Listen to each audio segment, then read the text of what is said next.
bien au-delà de ce que tu vois et entends. Je t'en prie, oui, garde la foi, bien au-delà de ce que tu vois. Sache qu'un jour, ce Dieu-là te relèvera, bien au-delà de ce que tu vois et entends. Je t'en prie, oui, garde l'espoir, bien au-delà de ce que tu vois et entends. Ce Dieu-là ne t'a pas oublié. Bien-aimés dans le Seigneur, c'est un immense plaisir et un honneur pour moi de partager encore la parole de Dieu avec vous. Je me présente, je suis le pasteur Emmanuel Dikombama de l'église La Cité des Vainqueurs par la foi. On se retrouve dans le cadre de notre émission, aujourd'hui la dernière partie, de la loi de la vision. Un thème tellement important, thématique tellement puissante. Pourquoi le terme loi? Parce que c'est quelque chose qui s'applique à tous. Qu'on soit asiatique, africain, antillais ou autre, la loi de la gravité s'applique à tout le monde. La loi de la vision s'applique à tout enfant de Dieu. Si Dieu t'a mis sur terre, c'est pour accomplir une mission, un objectif et une vision. On a vu ça lors des émissions précédentes. Comment reconnaître sa vision? On a vu ça aussi lors de l'émission précédente. Mais aujourd'hui, pour conclure, j'aimerais vraiment partager une pensée avec toi et relever quelques points qui sont importants. Je sais que tu es un enfant de Dieu motivé. Je sais que tu sers le Seigneur peut-être depuis longtemps. Mais le Seigneur, lorsqu'il t'appelle à faire quelque chose, il te montre l'objectif final. La vision prend naissance, parce que l'objectif donne naissance à la mission. Et on commence maintenant à réfléchir ensemble. Lorsque Dieu t'appelle pour faire quelque chose, lorsque l'objectif prend naissance, l'objectif donne naissance à la vision donne naissance à la mission. Maintenant, où est-ce que tu en es par rapport à cela? Lorsque le Seigneur te montre ce qu'il attend de toi, il te montre souvent le plan global. Au plus tu commences à marcher avec lui, au plus maintenant, le Seigneur va commencer à t'indiquer certaines réalités. On connaît ce fameux passage de Habakkuk lorsqu'il parle de la vision d'Habakkuk chapitre 2. Il dit la vision doit être là, écrite là, elle doit être visible, lisible, pour que tu puisses connecter ta foi à cela. C'est pour ça qu'il dit que le juste vivra par la foi. La première fois que ce passage est cité, c'est par rapport à la vision dans Habakkuk. Maintenant, aujourd'hui, j'aimerais conclure sur quelque chose de vraiment important. Vraiment. Je vais parler des ennemis de la vision. Il y en a plusieurs. Mais aujourd'hui, je vais m'appesantir que sur un point. L'ennemi principal de ta vision, c'est le diable. Les portes du séjour des morts, les dominations, les principautés, toutes ces choses-là arrivent pour bloquer ta vision. Le diable sait que lorsque tu remplis la tâche que Dieu t'a donnée, tu rentres dans ta destinée, dans ta dignité. On avait vu ça la fois précédente dans Jérémie, quand le Seigneur dit « Je te rendrai la situation qui était la tienne avant la création, dans le plan de Dieu, dans le jardin d'Éden. » Ce plan s'accomplit lorsque tu rentres dans ta vision. Il dit « Je me laisserai trouver par toi si tu me cherches de tout ton cœur. » On se replonge donc dans ce passage Hébreux 10, 32. On peut le prendre dans plusieurs versions, mais on va s'appesantir surtout dans la version Darby. La version Darby dit « Mais rappelez dans votre mémoire les jours précédents dans lesquels vous avez été éclairés. » Et là, on comprend ce passage dans d'autres versions. On dit « Dès que vous avez été éclairés », par exemple la version Parole de vie, dit rappelez-vous, quand vous avez reçu la lumière, tout de suite après, les épreuves arrivent. Je veux parler à quelqu'un aujourd'hui. Lorsque tu reçois un éclaircissement de la part de Dieu, lorsque tu reçois une vision nouvelle, lorsque tu reçois des indications ou lorsque tu reçois une révélation de la part de Dieu, ne sois pas étonné que les choses empirent tout autour de toi. Tu te dis, mais est-ce que ça marche ou ça ne marche pas? Bien aimé, je vais t'expliquer une réalité. Lorsque la parole de Dieu est dans ton cœur, tu reçois ce réma, la parole que tu vois. Ésaïe chapitre 2 verset 1 dit « Voici la parole que Ésaïe a vue ». Donc lorsque tu la vois, pour recevoir le réma, il faut passer du temps dans la présence de Dieu. Je vous renvoie à l'émission précédente. Fais de l'Éternel tes délices. Pour faire tes délices, tu dois passer du temps avec la personne. Et donc ici, on nous dit, lorsque tu passes du temps avec Dieu, cette parole devient visible au-dedans de toi. Elle est plantée dans ton cœur. Lorsque les problèmes arrivent, si la parole que tu reçois n'est que dans ta tête, ce qui est dans la tête part. Mais ce qui reste dans le cœur, c'est ça qui fait la différence. Donc ici, il dit, dès que vous avez été éclairés, tout de suite après, le diable vient tout de suite parce qu'il ne veut pas laisser le temps à la parole de s'enraciner au-dedans de toi. Et donc, on revient dans la version Darby, il dit, vous avez enduré un grand combat de souffrance. Les termes là sont très explicites. Comme vous le savez, le Nouveau Testament est écrit en grec.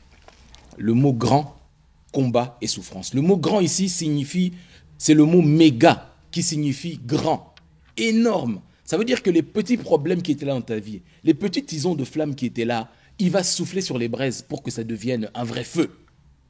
Un vrai feu. Et c'est son travail de créer ce genre de problème. Donc ne sois pas étonné. L'autre mot ici, c'est le mot combat. Le mot combat, ici en grec, c'est le mot athlésis, qui a donné le mot en français athlète. On voit à peu près l'origine du mot. Et le mot athlésis ici veut dire combat, compétition engagée. Ça veut dire que le diable, lui, il est bien préparé, il est engagé sérieusement à bloquer la réalisation de la vision et de l'objectif que Dieu t'a donné. Si toi, tu n'es pas au sérieux, lui, il est sérieux pour te combattre. C'est pour ça qu'il dit que dès que tu as été révélé, dès que tu as reçu la révélation, elle t'a été révélée, le combat acharné a commencé. Et ici, l'autre terme, c'est le mot souffrance. Le mot souffrance, c'est le terme grec pathéma, qui a donné pathologie aussi dans la même famille de mots, et qui signifie pression mentale, plus souffrance qui affecte l'âme et l'esprit. Donc quand Paul, ici, qui a écrit Hébreux, dit un grand combat de souffrance, ça veut dire que les soucis ont empiré. Ne sois pas inquiète. Ne sois pas inquiète, tu n'es pas le premier. Dès que Dieu t'appelle, c'est un bon signe. Quand les problèmes arrivent et augmentent de niveau. Ça veut dire que, 1, tu es dans le bon chemin avec Dieu, et 2, c'est qu'il t'a équipé pour franchir cette étape. C'est vraiment important de comprendre cette réalité. Vraiment, tu n'es pas le premier. La Bible fourmille d'exemples dans ce sens. Lorsque tu regardes par exemple Joseph, dès qu'il reçoit la vision, qu'est-ce qui arrive après? Le puits, Potiphar, la prison, mais on sait comment ça s'est terminé. Moïse, lorsque sa naissance a été, la révélation de sa naissance a été annoncée, Pharaon a fait quoi? Il a voulu éliminer tous les enfants. Jésus, pareil. Lorsque la révélation de la naissance de Jésus est arrivée, Marie et Joseph ont reçu la visite des anges. Hérode a fait quoi? La persécution est arrivée derrière. Lorsque le diable a capturé Samson, qu'est-ce qu'il a fait? Il lui a troué les yeux, tué la vision. Bien-aimé, ce que le Seigneur t'a donné est précieux. Est vraiment précieux. Tu dois protéger et veiller sur ça. Ne sois pas étonné lorsque les choses sont chamboulées. Au contraire, c'est un bon signe. On va encore aller dans un autre passage. Et je veux que tu ne sois pas surprise. Tu ne sois pas surpris. 1 Pierre, chapitre 4, le verset 7 jusqu'au verset 16. C'est un long passage, mais on ne va pas tout lire. Mais prendre certains points, je te le donne dans son ensemble pour que tu puisses méditer là-dessus. Regardez ce que la Bible dit dans le verset 7. Il dit, « La fin de toute chose est proche. Menez donc une vie équilibrée. Ne vous laissez pas distraire afin d'être disponible pour prier. » Donc on voit bien ici que la vie de prière, notre communion avec Dieu, c'est ça qui est le centre de ce que nous sommes en train de faire. Mène une vie équilibrée afin d'être disponible pour prier. Ne te laisse pas distraire. La prière doit être le centre névralgique, le moment le plus important de ta journée. Tout le reste tourne autour, même si tu es employé ou cadre, ton temps de prière, c'est le temps le plus précieux de la journée. C'est pour ça que Pierre dit ça. Il parle par expérience. 1 Pierre et 2 Pierre, il a écrit ça à la fin de sa vie, c'est-à-dire le condensé de son expérience, un conseil qu'il donne. On reste toujours dans ce passage, on saute au verset 10. Il dit, « Chacun de vous a reçu un don de Dieu, un don particulier. » Ça revient à ce qu'on avait dit. Dieu, c'est lui qui donne le don. C'est lui qui donne le potentiel. Il le définit. Ensuite, c'est à toi maintenant de le peaufiner, de le découvrir et d'aller de l'avant. Il dit, chacun de vous a reçu de Dieu un don particulier qui le mette au service des autres.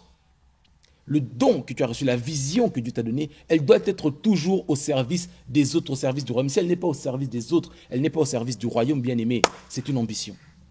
Et Dieu ne travaille pas avec l'ambition, Dieu travaille pour la vision. La vision, elle est au bénéfice du royaume et au bénéfice des autres. Regardez, le passage continue. Il dit, au service des autres, comme un bon gérant de la grâce infiniment variée de Dieu. En d'autres termes, le don que tu as reçu, la vision que Dieu t'a donnée, ce qu'il t'a demandé à faire, les capacités qu'il t'a données ne t'appartiennent pas. Tu es un gérant de ça.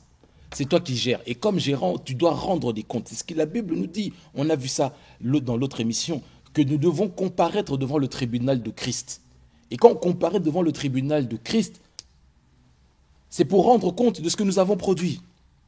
Et ce passage ici est tellement important. Je suis en train de parler des ennemis de la vision. Le diable se lève.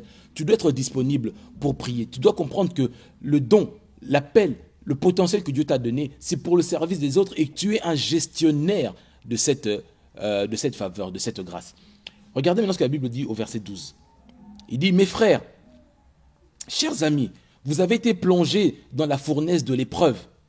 N'en soyez pas surpris, comme si vous arrivait quelque chose d'anormal. Donc on voit bien que lorsque on est chrétien, les épreuves arrivent, ne sois pas surpris. Ce n'est pas anormal, ça fait partie du processus du chemin. Il dit au contraire, réjouissez-vous, car vous participez aux souffrances de Christ. Au contraire, tu dois ouvrir ta bouche quand les problèmes arrivent, tu dis au contraire. Mais regardez, il précise bien au verset 14, il dit, si l'on vous insulte parce que vous appartenez au Christ, heureux êtes-vous, car l'Esprit glorieux de l'Esprit de Dieu repose sur vous. Verset 15. Qu'aucun de vous n'ait à endurer une punition parce qu'il aurait tué, volé ou commis autre chose comme méfait, ou encore parce qu'il se serait mêlé des affaires d'autrui. En d'autres termes, si tu souffres, fais bien attention que ce soit pour l'évangile. Pas parce que tu as fait des faux chèques, tu t'es battu, tu as volé la femme d'un autre, tu dis non, c'est les souffrances de Christ, frère, non, ça c'est pas biblique. Maintenant, regardez le verset 16.